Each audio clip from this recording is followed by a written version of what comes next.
Welcome to Pick of the Week from Power Semiconductors Weekly. Top industry stories this week.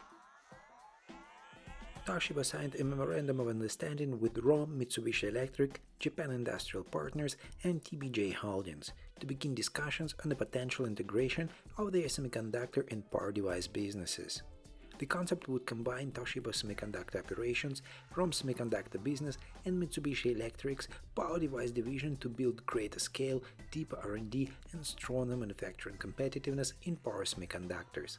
It follows earlier Toshiba ROHM domestic supply chain initiatives and remains preliminary, with no final structure or decision yet.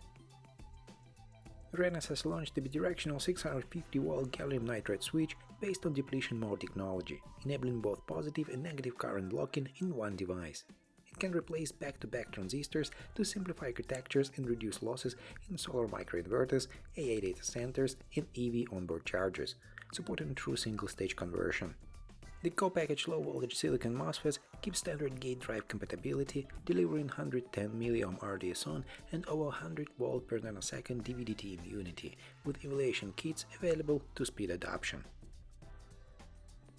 At APEC 2026, Toshiba America highlighted new power semiconductor advances aimed at high efficiency, power density, and reliability for automotive, data center, and industrial systems. The company showcased its UMOS11 MOSFET family with improved switching and lower RDS(on) per area versus the previous UMOS 10 technology, plus topside-cooled TOGT packaging for better thermal performance.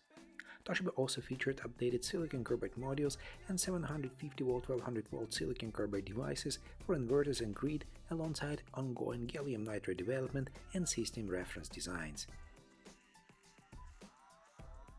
We'll be back next week. Meanwhile, get your daily updates at powersemiconductorsweekly.com.